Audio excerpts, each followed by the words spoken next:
stand by all stations. Attention, all districts. A 5-alarm fire.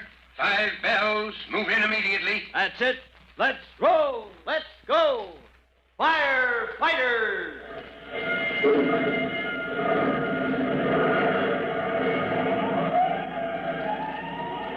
Presenting Firefighters, the true-to-life story of our unsung heroes who stand ready to ride by day or night against our most murderous enemy, the demon of fire.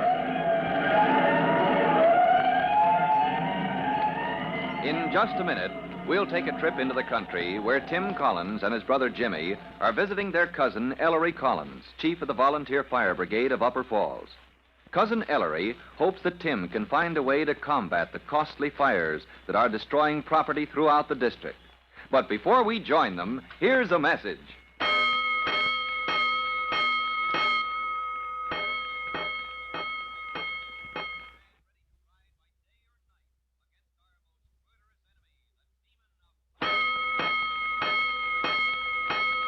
Let's go, firefighters. Let's go to the farm where Tim Collins, rookie fireman, and his brother Jimmy are visiting their cousin Ellery. Tim is on a week's furlough from the city fire department, you remember, because Chief Cody suggested. Collins, your cousin is in a bad spot. Yes, sir. And I'd do a lot to help out a brother fire chief, but well, I can't get away. I can't go out to Upper Falls myself on such short notice. I know, Chief. And you can't give him any advice unless you know the situation out there. Well, he gave me a pretty good size up. I understand they have an engine they keep at the volunteer firehouse. Yes, sir, right in the village. When an alarm comes in by phone, somebody sets off the siren on top of the firehouse. Mm-hmm, and the volunteers come in from wherever they happen to be. But that takes time, Collins. Yes, sir, they have too much ground to cover. And with the season so dry, even when they get to the fire, there's no water. Yeah, that's the worst of it. That engine takes water from wells or brooks or ponds. But all those sources are drying up in this weather. Yes, sir.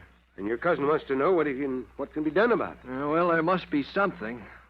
If I could only get out there myself. Well, you can get out there to Upper Falls, Collins. You got furlough time coming. Oh, good grief, I forgot. Yeah, you could spend a whole week at Upper Falls if you really want to help your cousin out of the hole he's in. When could I be released, sir? Well, as of this date, when you go off duty tonight. And Collins. Yes, sir. You'd better take that kid brother of yours along. Jimmy? Oh, I bet Mom would let him go. I'll ask her. Yeah, he needs a run in the country. Let him work off some of that energy. Get your cousin to put him to work on the farm. So that's why we find Jimmy Collins, Tim's 14-year-old brother, standing in the middle of a barnyard early in the morning, shouting for his cousin, young Pete. Hey, Pete, where are you? Here I am. I can't see you. I'm over here. Oh, I want to see your calf. Boy, were you sound asleep when I got up. Oh, why didn't you call me? Gosh, I was going to help with the chores and stuff. No, Ma said to let you sleep. She said you were all tuckered out when Pa and you and Tim got here last night. Oh, gee, I guess I slept in the back of the car, all the way from the city. Well, you missed it anyway. It was all over when Pa got home. Huh? What was? What did I miss? What was it, Pete? It was a fire up to Malachi's place on the North Road. Oh, gee, now I remember. What do you remember? Well, last night we stopped downtown. I mean, down in the village, at the firehouse. Oh, well, that's where they are now. As soon as Pa got finished up around the place here, he drove Tim down to the firehouse. Well, last night after the fire, there was a man down there. He was awful mad at your pa. Yeah, that's old Tyler Bedlow. Oh, who's he? Tyler, he drives the engine for the volunteer brigade. Lives right next to the firehouse, so he's always first to get there when the alarm goes off. What's he mad about? What's he mad at your pa for? 'Cause the weather's so dry, Pa says. Oh, that doesn't make sense. He must be crazy. Well, he's mad 'cause it's so dry there's no water to put fires out with. If Pa can't figure out some way to put fires out, well, Tyler says Pa better quit being chief of the brigade. Oh, Tim will figure something out. That's why we came to visit, Tim and me. Say, you want to see my calf? Oh, gee, you bet. Well, come on. Well, what kind of calf is it? Guernsey. Oh, there she is, and a pen. That little fella? Mm-hmm. Oh, gosh, she's cute. And while Jimmy is getting acquainted with Pete's personal calf on the farm, Tim Collins is getting acquainted with the equipment of the Upper Falls Volunteer Fire Brigade.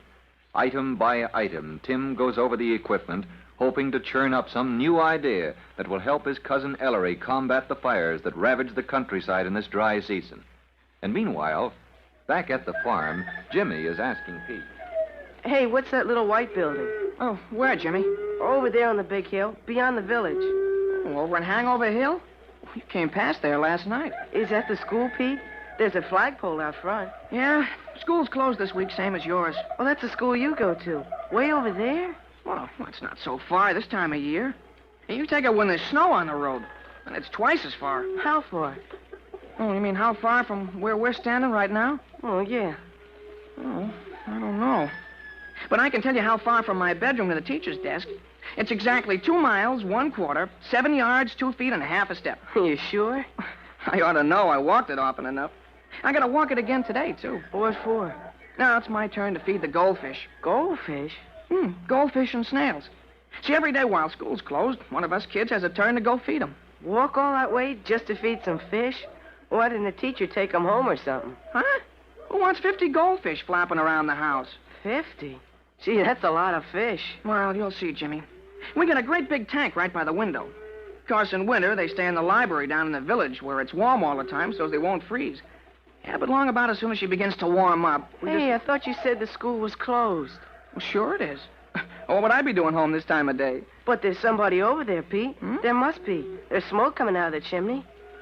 Oh, maybe the teacher's there. Well, why should the teacher want a fire in the stove on a day like this?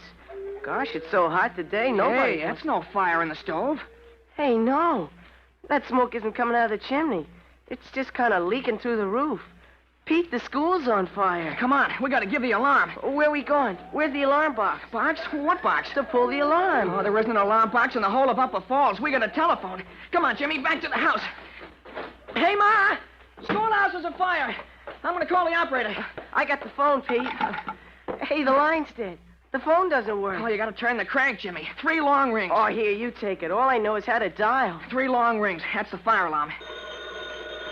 Yeah, when they hear 3 rings, everybody drops what they're doing and gets on the line. Hello, Miss Krasner? Miss Krasner, the schoolhouse is afire. Yeah, it's the schoolhouse up on Hangover Hill. Hey, everybody, it's the schoolhouse. Turn out the fire brigade. As soon as she hears Pete's breathless announcement, the telephone operator in the village plugs in the line on her switchboard that communicates with the firehouse. And Tim Collins, recognizing the alarm, picks up the receiver. 3 rings. That's your fire alarm, Ellery. I've got it. Hello. Upper Falls Fire Brigade. Schoolhouse. Yeah, fire in the schoolhouse on Hangover Hill. Right, I've got it. As he hangs up the receiver, Tim's hand goes out to the big red button fixed in the wall of the firehouse next to the telephone. He pushes the button, and the automatic alarm, the great siren on the roof of the firehouse, begins to sound, calling in volunteer firemen from all over the countryside. Wherever they are, they drop what they're doing, check with the phone operator to learn the location of the fire, and at their best speed, the volunteers close in, on foot, in cars, and some even on horseback. Already the engine driver has arrived. Tim's cousin Ellery, chief of the volunteer brigade, has climbed up beside the driver, reaches for the bell cord. And as Tim Collins leaps to a post on the rear step of the engine, it pulls out into the village street, to begin the run up Hangover Hill to the burning schoolhouse.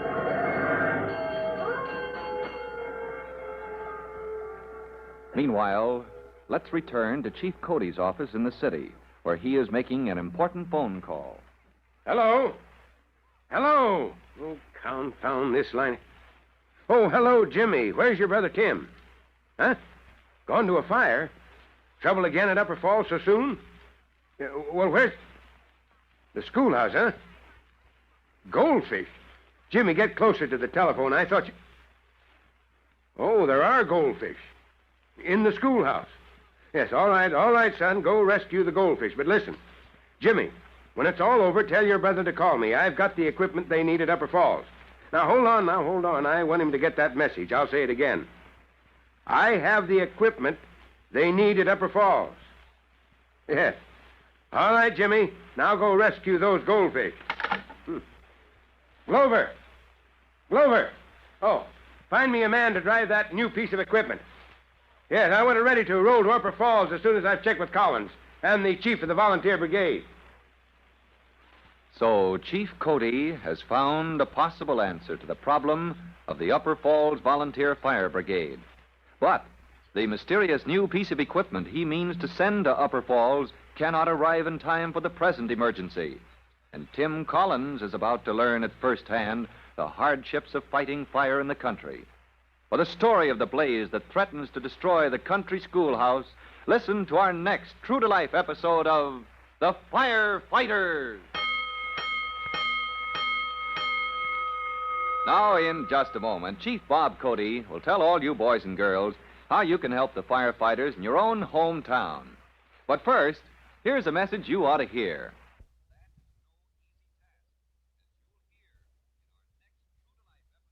And now, Chief Bob Cody with a special notice for the Firefighters Brigade.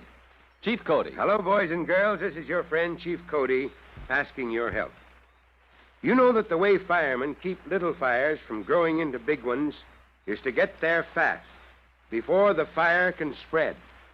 But to get there on time, the ladder trucks and engines need a clear track. So when you hear them coming, get out of the way and warn others to clear the road, to get back, stand still, and let the firemen go by. Now, you'll find some people are careless about this, and you can help us by passing the word along. And you might save those careless people from serious accidents, too. Well, that's all for now. You'll be hearing from me soon. Fire Chief Cody and the young rookie fireman Tim Collins will be back on the same station the next time you hear... That's it. Let's go!